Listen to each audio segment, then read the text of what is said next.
The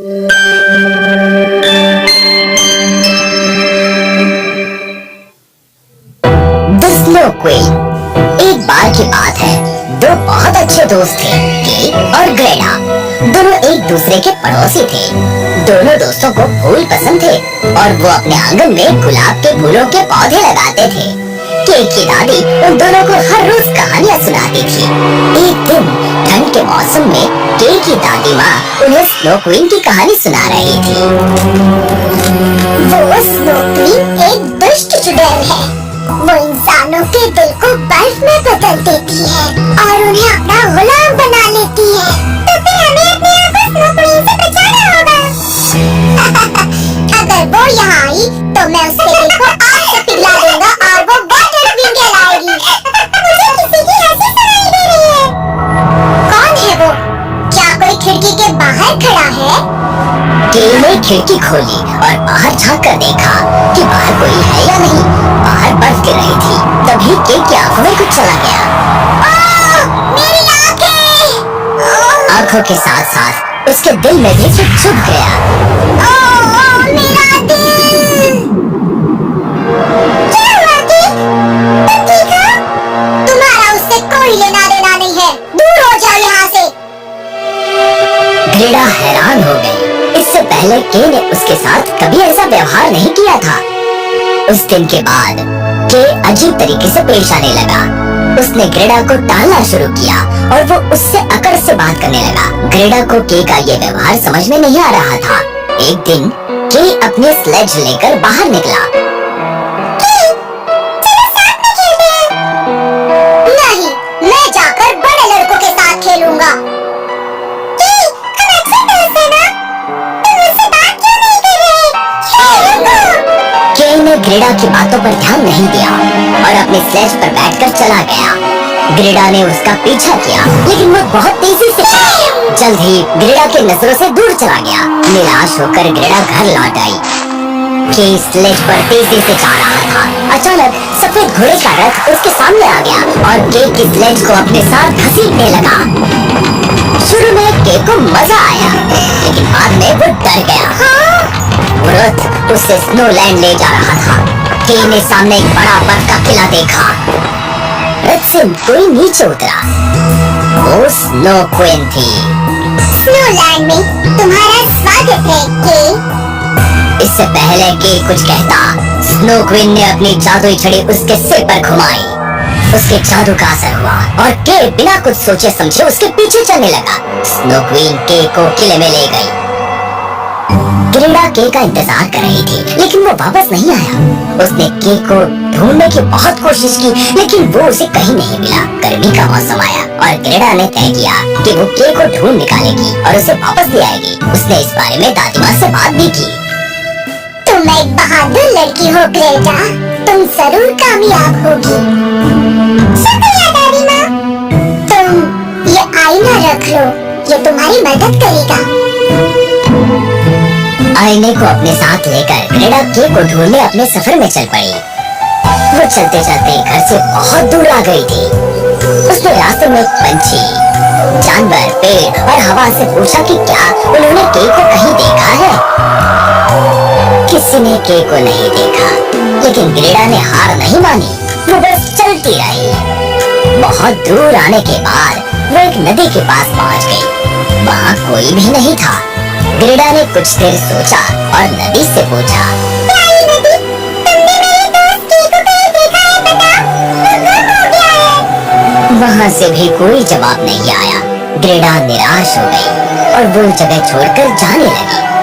तभी कहीं से एक सीगल वहाँ आई और ग्रेडा के कंधे पर बैठ गई। मैं तुम्हारी मदद करूंगी, पर पहले तुम्हें मुझे कुछ देना होगा।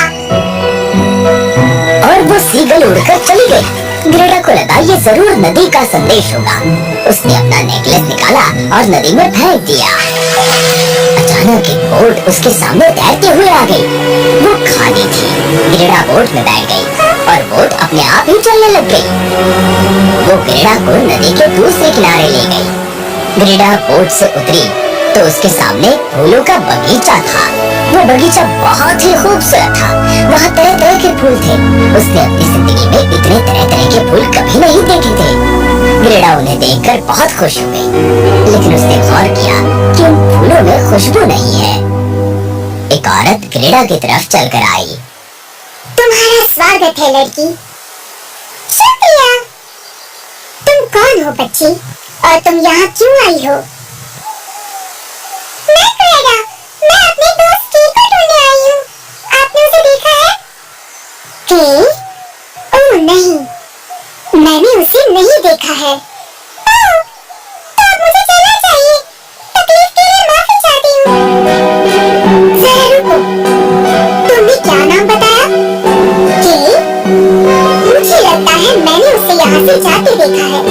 मेरे साथ चलो, मैं उस दिन की सारी बातें तुम्हें बताती हूँ। और उस औरत ने ग्रेडा को चाय दी। ग्रेडा ने के गुम होने की सारी कहानी उसे बता दी। उसने अपना शक स्नो क्वीन पर होने के बारे में बताया। ओह, वो स्नो क्वीन, वो एक चुड़ैल है। उसी की वजह से मेरे फूलों से खुशबू चली गई। मैं उसे सबक सिखाना चाहती हूँ। कुछ देर बाद वो औरत ग्रेडा के बालों में कंघी करने लगी। उसके पास जादुई कंघी थी। दरअसल वो औरत चाहती थी कि ग्रेडा हमेशा के लिए उसके साथ रहे, क्योंकि वो बहुत समय से अकेली रह रही थी। उस जादुई कंघी की मदद से ग्रेडा की याददाश्त चली गई। ग्रेडा सो गई और जब वो उठी उसे कुछ भी याद नहीं रहा। तुम मेरे साथ हो बच्ची, मेरे बगीचे में। उस औरत का जादू ग्रेडा के मासूम दिल पर नहीं चल सका। जैसा ही ग्रेडा ने उस औरत के सिर की हैक पर गुलाब के फूल देखे, उसे केक की याद आई और उसकी सारी बातें भी। मुझे जल्द से जल्द केक को ढूंढना होगा। मुझे जाना चाहिए। उस औरत ने ग्रेडा को रोकने की बहुत कोशिश की, लेकिन ग्रेडा का इरादा पक्का था। वो बोट के पास आ गई और उसमें बैठ गई। बोट चलने लगी, लेकिन उसे नहीं पता था कि जाना कहाँ है। मुझे रास्ता ढूंढने में मदद करो। जैसे ही उसकी प्रार्थना पूरी हुई, एक कौवा उसके पास उड़कर आ गया और उत्तर की दिशा की तरफ इशारा करने लगा। कुछ देर के लिए ग्रेडा कौवे के पीछे चलती रही। उसने बर्फीली नदी पार की और एक जहाज के पास पहुंच गई। ग्रेडा जहाज पर चढ़ गई। क्या ये जहाज मुझे स्नो क्वीन के किले तक पहुंचाएगा? एक पायरेट लड़की ग्रेडा के सामने कूद पड़ी। क्या तुम रास्ता भटक गई हो? ये एक पायरेट शिप है। ग्रेडा ने उसे के और स्नो क्वीन के बारे में सब कुछ बता दिया। पायरेट लड़की को सुनकर बहुत दुख हुआ। के को स्नो क्वीन के किले से बाहर निकालना मुश्किल है, उसे भूल जाओ। मैं उसे जरूर बचाऊंगी। मैं उसे मुसीबत में नहीं छोड़ सकती। मेरा कोई दोस्त नहीं है, इसलिए मैं चाहती हूँ कि तुम यहीं रहो। लेकिन मुझे तुम्हारी हिम्मत पसंद आई। तुम्हारे दोस्त को ढूंढने में मैं मदद करूंगी। अगली सुबह पायरेट लड़की ग्रेडा के लिए एक रेनडियर लेकर आई। एक बात बताऊं ग्रेडा, ये इस बर्फीली दुनिया का सबसे तेज रेनडियर है। ये तुम्हें स्नो क्वीन के किले तक पहुंचा देगा। शुक्रिया। स्नो क्वीन को छोड़ना मत, अच्छा सबक सिखाना।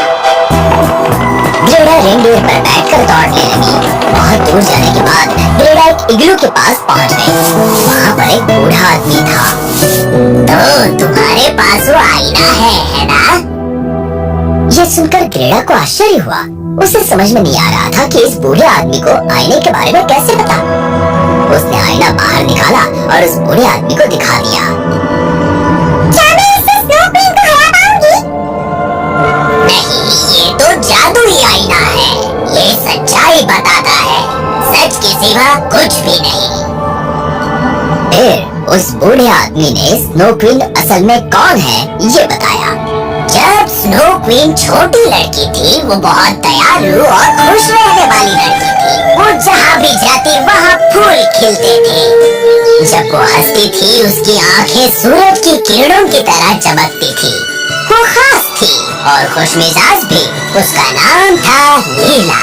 लेकिन हर किसी को लगता था कि वो चुड़ैल है, इसलिए कोई भी बच्चों को लीला के साथ खेलने या बात करने नहीं देता था। वो अकेले और दुखी रहने लगी। धीरे धीरे वो सबसे नफरत करने लगी, यहाँ तक उसके आसपास के माहौल से भी। और फिर एक दिन उसे एक इच्छा मांगी। हर कोई जिसने भी मुझसे बुरा व्यवहार किया है उसे बर्फ बना दो। और फिर उसने सबसे दूर अपना एक बर्फ का किला बनाया और वो अकेले ही बड़ी हो गई, बिना किसी प्यार और खुशी के। देखो, उसे मारना मत, उसके दुष्ट विचारों को मारो। तुम्हारा जादुई आईना ये कर सकता है।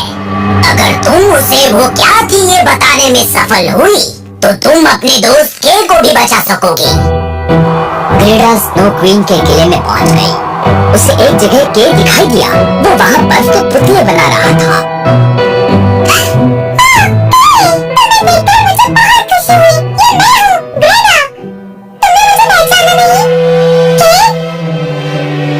उसकी तरफ देखता रहा लेकिन उसे पहचाना नहीं। अचानक कहीं से स्नो क्वीन वहाँ पहुँच गई। सुनो लड़की, यहाँ के बाकी लोगों की तरह इसका दिल भी बर्फ का बन चुका है। चली जाओ यहाँ से, ये मेरा गुलाम है। इसे छोड़ दो वरना मैं तुम्हें भी बर्फ बना दूंगी। तुम्हारी याद आती है, चलो घर चलते हैं। ग्रेडा के आंसू के हाथों पर गिर गए। आंसुओं में छिपे प्यार ने अपना असर दिखाया। धीरे धीरे के दिमाग में सारी यादें ताजा होने लगी। ग्रेडा, मैंने तुम्हें पहचान लिया। मुझे सब कुछ याद आ गया। ये सब देखकर स्नो क्वीन को गुस्सा आया और उसने अपनी जादुई छड़ी निकाली ताकि वो ग्रेडा पर जादू कर सके। ग्रेडा ने अपना आईना बाहर निकाला और उसके जादू को रोका। जादू का असर खत्म हो गया। स्नो क्वीन ने ग्रेडा का जादुई आईना देखने के लिए छीन लिया। उसमें उसे अपना चेहरा नजर नहीं आया। वो चेहरा था एक छोटी लड़की का। अचानक स्नो क्वीन फिर से छोटी लड़की में बदल गई। शुक्रिया ग्रेडा आंटी, शुक्रिया मुझे याद दिलाने के लिए कि मैं कौन हूँ। अब मैं अपने दुष्ट विचारों से आजाद हो गई हूँ।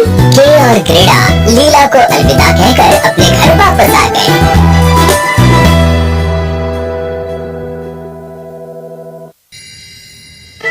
स्नो वाइट और 7 बूंदे।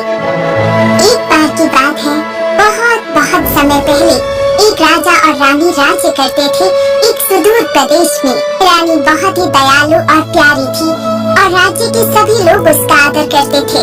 रानी के जीवन में एक ही दुख था कि उसे संतान की इच्छा थी पर उसे न हुई। एक सर्दियों के दिन रानी बैठी थी एक लकड़ी की खिड़की पर और स्वेटर बुन रही थी। अचानक एक खूबसूरत स्नोबर्ड खिड़की पर आ बैठी रानी को चौंकाते हुए।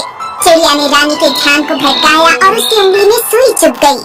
खून की एक बूंद बर्फ पर गिरी उसकी खिड़की के बाहर। जब उसने खून की तरफ देखा तो वो एक शिशु के चेहरे में बदल गई। वो हैरान थी और उसने भगवान से कहा, "ओह स्नो गॉड, मेरी इच्छा है कि मेरी एक बेटी हो जिसकी त्वचा बर्फ की तरह गोरी हो और होंठ खून की तरह लाल हो और बाल काले काले हो।" उसके बाद जल्दी ही रानी गर्भवती हो गई और साथ ही वो बीमार पड़ गई। बहुत से लोगों ने उसका इलाज करने की कोशिश की पर वो ठीक नहीं हुई। मेरे प्रिय, चिंता मत करो, तुम जल्द ही ठीक हो जाओगी। प्लीज उम्मीद मत छोड़ो, भगवान पर भरोसा रखो। हमारा संतान का सपना अब पूरा होने जा रहा है प्रिय। हाँ मेरे प्रिय, मैं उम्मीद करती हूँ सब ठीक हो। स्नो गॉड ने हमें आशीर्वाद दी है, कुछ भी खराब नहीं हो सकता है। जल्दी ही बसंत की बहार आई और सब जगह फूल खिलने लगे। जब वे बच्चे के आने की तैयारी कर रहे थे, जैसे जैसे दिन नजदीक आ रहे थे, रानी और ज्यादा बीमार होती गई। एक सुहानी सुबह थी, सूर्य चमक रहा था जैसे उसी दिन ही सर्दियों की सारी बर्फ पिघल जाएगी। रानी ने एक सुंदर बच्ची को जन्म दिया जिसकी त्वचा बर्फ की तरह गोरी थी, होंठ लहू की तरह लाल और बाल कोयले की तरह काले। मेरी रानी, तुमने आज तक का मुझे सबसे बहुमूल्य उपहार दिया है। कृपया मुझे बताओ कि तुम्हें क्या चाहिए, मैं तुम्हारी हर इच्छा पूरी कर दूंगा रानी। आपका धन्यवाद, पर मुझे लगता है कि मैं अपनी बच्ची के साथ ज्यादा वक्त नहीं गुजार पाऊंगी। ओह प्रिय, तुम बर्फ की तरह गोरी हो मेरी बच्ची। तुम्हारा नाम मैं स्नो वाइट रखती हूँ। मुझसे वादा करो महाराज कि आप हमेशा इसका ख्याल रखेंगे और मुझसे वादा कीजिए कि आप फिर से शादी करेंगे और मेरे बिना उदास नहीं महसूस करेंगे। और मैं हमेशा उसकी देखभाल करूंगा, किसी भी कीमत पर। रोइए मत मेरे राजा। अलविदा मेरे प्रिय, अलविदा। ओ प्रिय, मुझे प्लीज अकेला छोड़कर मत जाओ।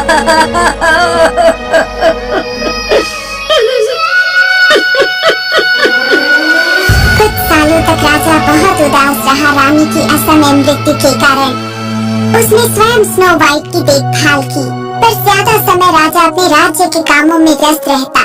उसने महसूस किया कि उसकी बेटी को प्यार भरी देखभाल की जरूरत है, इसलिए उसने दोबारा शादी करने का फैसला किया। नई रानी बहुत खूबसूरत थी, पर उससे कहीं ज्यादा वो बहुत ही जिद्दी और क्रूर स्वभाव की थी। उसने काला जादू सीखा था, जिससे उसने राजा को अपने वश में कर लिया। उसके पास एक जादू का आईना भी था, जो भविष्यवाणी करता और सच बताता जब भी वो जानना चाहती। मेरे प्यारे आईने, ओ दीवार पर लगे आईने, दिखा कौन है सबसे सुंदर। ओ मेरी रानी, तू ही सबसे सुंदर है। और सच में तुम्हारा बहुत बहुत धन्यवाद, तुम बुद्धिमान हो। जैसे जैसे समय बीतता गया, स्नो वाइट और खूबसूरत होती गई, पहले से भी कहीं ज्यादा खूबसूरत। वो पूरे राज्य में सबसे खूबसूरत लड़की बन गई, लेकिन सौतेली माँ को उसकी सुंदरता से ईर्ष्या होने लगी। आईने, ओ दीवार पर लगे आईने, कौन है संसार में सबसे सुंदर? तुम मेरी रानी, तुम ही सबसे गोरी और सुंदर हो, ये सच है। पर स्नो वाइट तुमसे भी ज्यादा सुंदर है। तुम्हारी हिम्मत कैसे हुई ऐसी बकवास करने के लिए? क्षमा चाहता हूँ, मुझे केवल सच बोलने के लिए ही बनाया गया है। रानी गुस्से से आग बबूला हो गई। उसने अपने शिकारी को बुलाया। स्नो वाइट को जंगलों में ले जाओ और उसे मार डालो, और सबूत के लिए उसका दिल निकाल के ले आओ। जैसी आपकी आज्ञा। रानी ने स्नो वाइट से कहा कि जंगल में जाकर कुछ जादू के फूल लेकर आए, जो उसे और भी ज्यादा सुंदर बना देंगे इस संसार में। वो बेचारा शिकारी स्नो वाइट को जंगल में ले गया, पर लड़की को मारने में उसने खुद को असमर्थ पाया। ओ प्यारी राजकुमारी, तुम्हारी सौतेली माँ ने मुझे तुम्हें मारने का हुक्म दिया है, पर मैं तुम जैसे सुंदर और दयालु लड़की को नहीं मार सकता। भाग जाओ, जितनी दूर हो सके भाग जाओ, और वापस कभी किले की तरफ मत आना। आप बहुत ही दयालु हैं। आपने मुझे नहीं मारा तो मेरी माँ आपको दंड देंगी। मैं किसी तरह उससे निपट लूंगा, लेकिन इस वक्त तुम जाओ। स्नो वाइट जितना हो सकता था तेज भागी। शिकारी ने एक जंगली सुअर का दिल लाकर रानी को पेश कर दिया।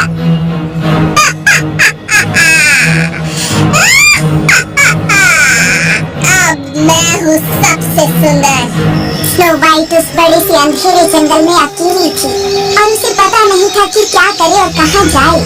लगता था जैसे वृक्ष आपस में फुसफुसा रहे हों। इसने स्नो वाइट को और भी डरा दिया। वो भागने लगी। वो नुकीले पत्थरों और कांटों पर भागती गई। शाम होते ही कुछ छोटी चिड़िया उसके गिर्द इकट्ठा होकर उसका स्कार्फ खींचने लगी। उसने महसूस किया कि वे उसे कुछ दिखाना चाहती थी। वो उन चिड़ियों के पीछे जाने लगी। अचानक उसने एक अजीब सा छोटा सा घर देखा और पनाह के लिए अंदर गई उन चिड़ियों के साथ। घर के अंदर हर चीज छोटी थी पर संवरी हुई।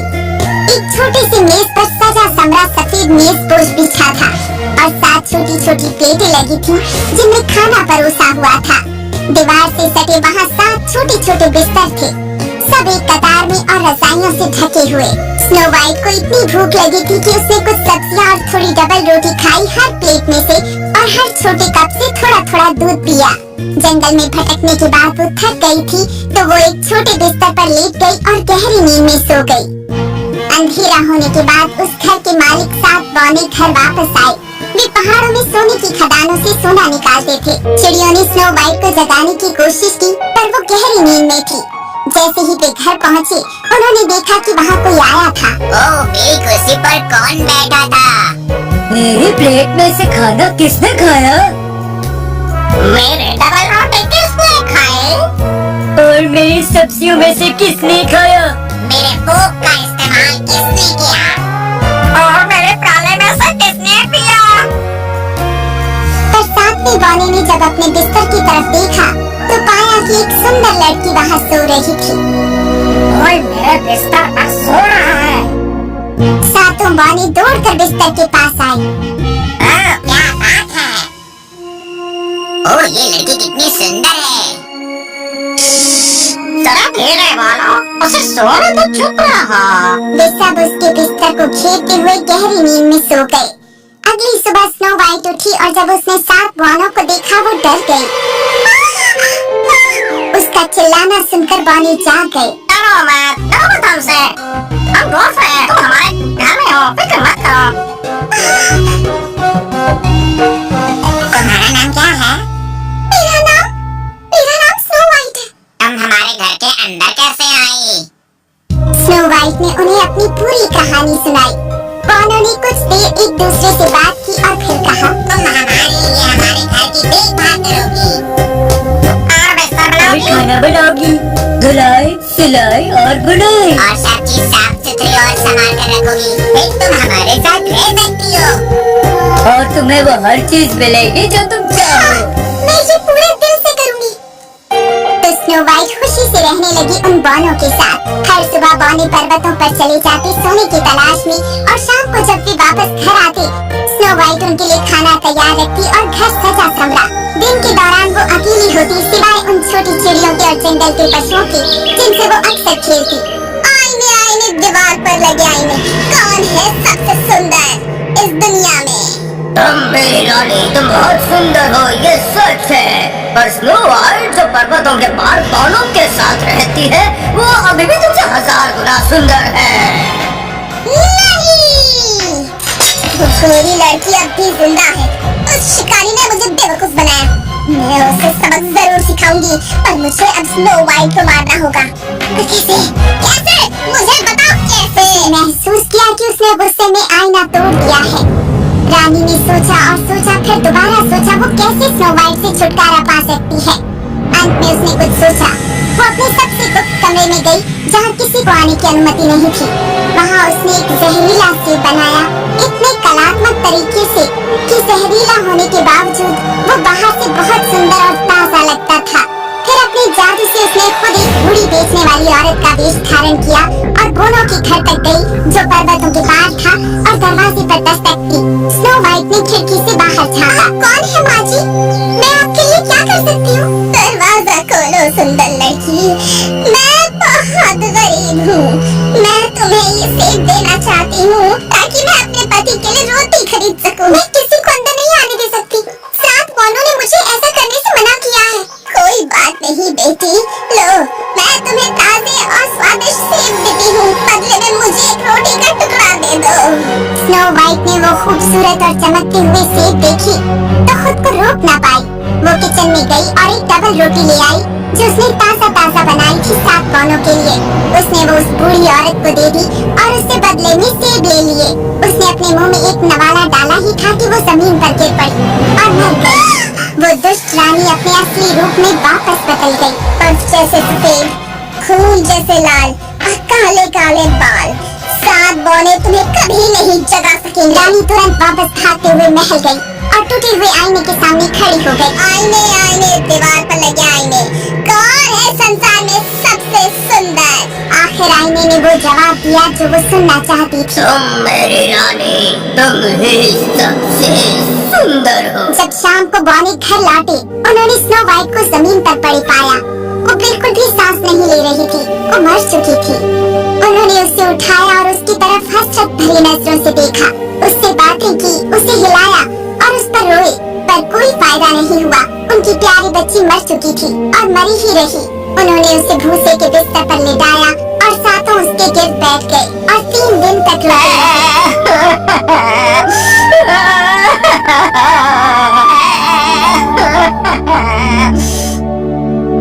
वे उसे दफनाने वाले थे पर वो अभी भी इतनी तरोताजा और जीवित लगती थी। उसके गाल अभी भी खूबसूरत और लाल थे। हम इसे काली जमीन में नहीं दफना सकते, इसे सफेद ही रहना चाहिए, बेदाग जैसे कि ये है। उन्होंने एक पारदर्शी शीशे का ताबूत बनाया ताकि वो हर तरफ से दिखाई दे। उन्होंने उसे उसके अंदर लेटाया और ताबूत पर सुनहरे अक्षरों में लिखा, यहाँ लेटी है राजकुमारी स्नो वाइट। फिर उन्होंने वो ताबूत बर्फीले पर्वत पर रख दिया। चिड़िया और बाकी जानवर स्नो व्हाइट के लिए मातम मनाने लगे। उसी समय एक राजकुमार उस पर्वतीय क्षेत्र में आया शिकार करने के लिए। उसने बानों की भीड़ देखी और एक शीशे के केस के गिर्द पशुओं को देखा। राजकुमार सोचने लगा कि आखिर ऐसा क्या है उस पक्षी में जो इतनी सुंदर जानवरों को आकर्षित कर रहा है। राजकुमार करीब गया और पढ़ा जो सुनहरी अक्षरों में लिखा था। उसने सोचा ये वही लड़की है जिसके उसने हमेशा ख्वाब देखे। मुझे ये ताबूत ले जाने दो और मैं तुम्हें इसके बदले कुछ भी दे सकता हूँ। अगर तुम हमें सोना दोगे तो भी हम इसे नहीं ले जाने देंगे। प्लीज मुझे इसे ले जाने दो, क्योंकि मैं इसे देखे बिना जी नहीं पाऊंगा। मैं मर जाऊंगा अगर तुम लोगों ने इनकार किया तो। पागल हो गए हो क्या? ये तो मरी हुई है, इसे ले जाकर क्या करोगे तुम? मैं इसे सम्मान दूंगा और इसके लिए एक स्मारक बनाऊंगा अपने महल के नजदीक, ताकि उसकी आत्मा शांति से रहे। भले बानों को उस पर दया आ गई और उसका सुझाव स्वीकार कर लिया। राजकुमार के सेवक उसे कंधों पर ले जाने लगे, पर तभी ताबूत उठाते समय एक लड़खड़ा गया, जिसकी वजह से सेब का जहरीला टुकड़ा जो स्नो व्हाइट ने खाया था बाहर निकल आया। राजकुमार तुरंत ताबूत को संभालने के लिए दौड़ा। उसने उसे पेड़ के नीचे रखा और उसे निहारने लगा। वो अभी भी सुंदर लग रही थी जैसे जीवित हो। राजकुमार ने उसका माथा चूमा। जैसे ही उसने स्नो व्हाइट को चूमा, उसने अपनी आंखें खोल दी। स्नो व्हाइट उठकर बैठ गई और फिर से जीवित हो गई। मुझे तो याद ही नहीं कि मैं कहाँ हूँ। तुम मेरे साथ हो, मैं राजकुमार हूँ। और राजकुमार ने उसे बताया कि क्या हुआ था। मुझे यकीन नहीं हो रहा। तुमने मुझे रखने का फैसला किया, ये जानते हुए भी कि मैं मर गई हूँ। पर क्यों? तुम ही एकमात्र वो लड़की हो मेरे सपनों की। मैं तुम्हें दुनिया की किसी भी चीज से भी ज्यादा प्रेम करता हूँ। मेरे साथ आओ मेरे महल में। क्या तुम मुझसे विवाह करना चाहोगी और मेरी रानी बनोगी? हाँ राजकुमार, पर मैं पहले अपने पिता से मिलना चाहती हूँ। मैं अपने विवाह में उनका आशीर्वाद चाहती हूँ। पर मैंने सुना है कि तुम्हारे पिता कहीं खो गए हैं और बहुत लंबे समय से वो राज्य में वापस नहीं लौटे। ये जरूर मेरी दुष्ट सौतेली माँ की चाल होगी। कुछ कीजिए ताकि हम उन्हें ढूंढ सकें। ठीक है, तो चलो महल की तरफ चलते हैं और उनकी तलाश करते हैं। तो राजकुमार ने उसके खोए हुए पिता को ढूंढने का फैसला किया। उसने उनका राज्य जीत लिया। उस दुष्ट रानी के किले पर चढ़ाई करके उन्होंने उसका गुप्त कमरा खोजा, जहाँ